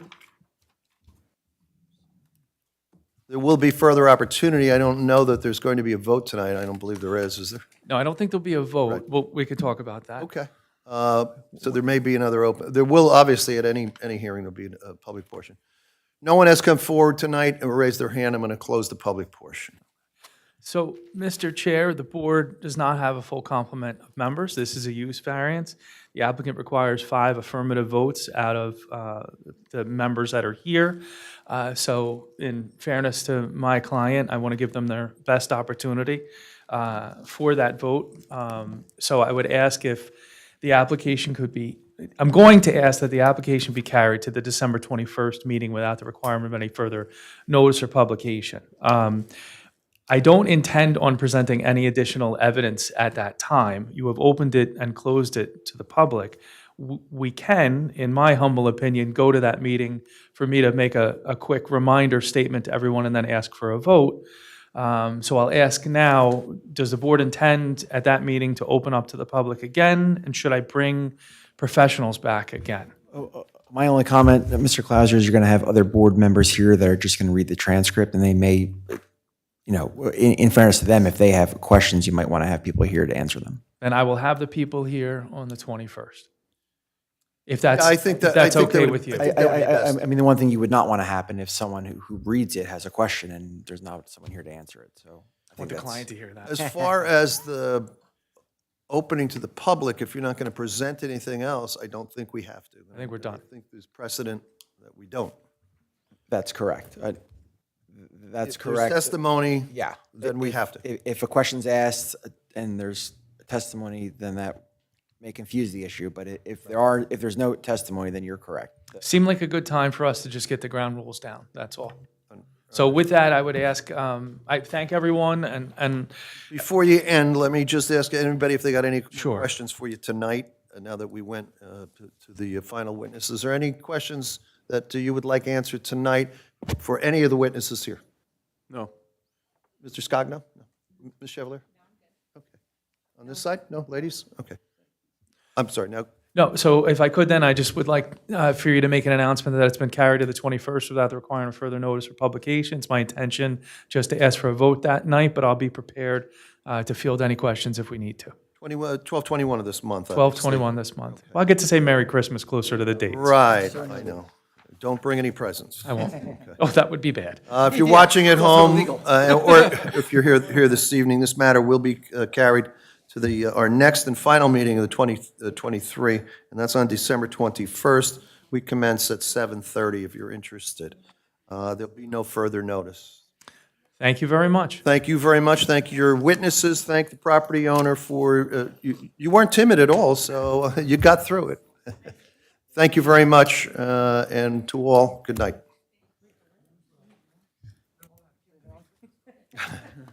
You're going to have to bring them. Or, I'm not a very good cook, so. General public portion. Yes. Mr. Chairman, I don't see anybody here. Seeing as there was no one from the outside for questioning, I don't see us opening another public portion. So we have finished our business. I would ask all members to please stay behind because we have to turn in our laptops, okay? So I'm going to ask for someone to move for adjournment, but please don't run out of the room right away. Someone interested in adjournment? Testaverde. Seconded by Ms. Testaverde. Roll call, please, for an adjournment. Yes, and happy holidays. Ms. Chevalier? Yes. Mr. Scogno? Yes. Ms. happy holidays. Testaverde? Yes. Mr. Victoria? Yes. Chairman Sullivan? Yes. We stand adjourned.